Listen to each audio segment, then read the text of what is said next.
दूसरा, तीसरा, चौथा इस तरह बनते जाएगा, जुड़ते जाएगा। 2 महीना लगेगा कसने में इसमें। अब पूरा कस उस के जब रेडी कर देगा तो यहाँ देखिए ट्रेन की पटरी दिख रही होगी, यहाँ दिख रहा है। और निचवा वाला ये जो है ना, ये बहुत बड़ा हैवी पावर का इंजन है। ये इसको इसमें से खींच के यहाँ ले आके खड़ा कर देता है।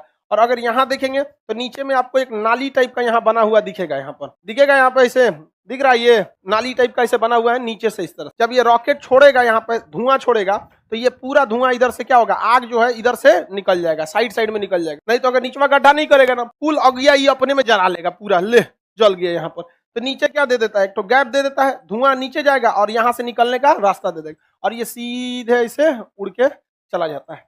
अगल बगल में जितना चीज है सब हीट प्रूफ है। यहाँ साइंटिस्ट ही रह सकते हैं, दूसरा आदमी नहीं रह सकता। मोहल्ला में से नहीं छोड़ा जाता कि अगल बगल का गिर जाएगा।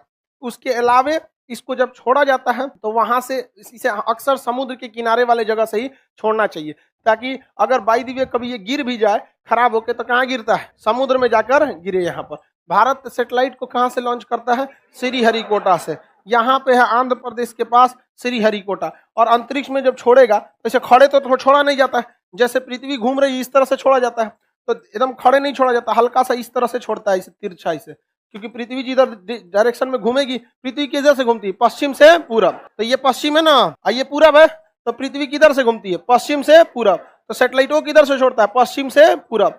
और जब तक ये अंतरिक्ष में निकल नहीं जाए तो ये किसके ऊपर से उड़ रहा होता है, बंगाल की खाड़ी से, बंगाल की खाड़ी से। तो जब सैटेलाइट छोड़ा जाता है ना, तो इतने एरिया को एरिया वार्निंग घोषित कर दिया जाता है, कोई पानी वाली जहाज इसके ऊपर से नहीं जाए, क्योंकि जस्ट इसी के ऊपर से क्या जा रहा होता है, सैटेलाइट जा रहा होता है। और जब तक ये अंतरिक्ष में नहीं चल जाता है, इसका जो बूस्टर है नीचे गिरता है, स्टेज 1, स्टेज 2, रॉकेट के कई स्टेज होते हैं, सब कहाँ गिरता है, नीचे। जो आखिरी स्टेज होता है वही ना अंतरिक्ष में चला जाता है, और वो आखिरी स्टेज खुल के उसमें से क्या निकल जाता है, सैटेलाइट।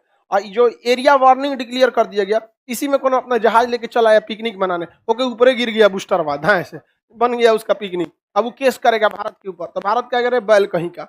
इंडियन नेवी के साइट पे जाके देख लो कि ये एरिया वार्निंग डिक्लेयर किया गया था, किस दिन के लिए इसे यहाँ पे खाली रखा जाएगा। समझ में आ गया कि नहीं, किसी को दिक्कत। सैटेलाइट को कहाँ से छोड़े जाते हैं, साइड से। श्रीहरिकोटा सतीश धवन प्रक्षेपण केंद्र, ये कौन सा सैटेलाइट है, PSLV पोलर सैटेलाइट लॉन्च में। ये छोटका क्या होते हैं, सब बूस्टर।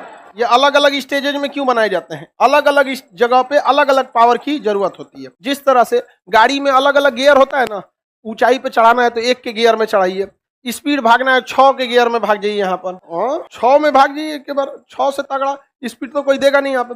अब पहाड़ पे चढ़ना है तो सोचो 6 का गियर लगा के पहाड़ पे चढ़ रहा है, उलट के चल आएगा, यहाँ से बंद हो जाएगा गड़िए वहां। हाईवे पे चलो 1 के गियर में, गड़ी आएगा सब पीछवा से, 1 के गियर में स्पीड नहीं रहता है। अब ये बताओ, इसमें तो गियर होता नहीं है,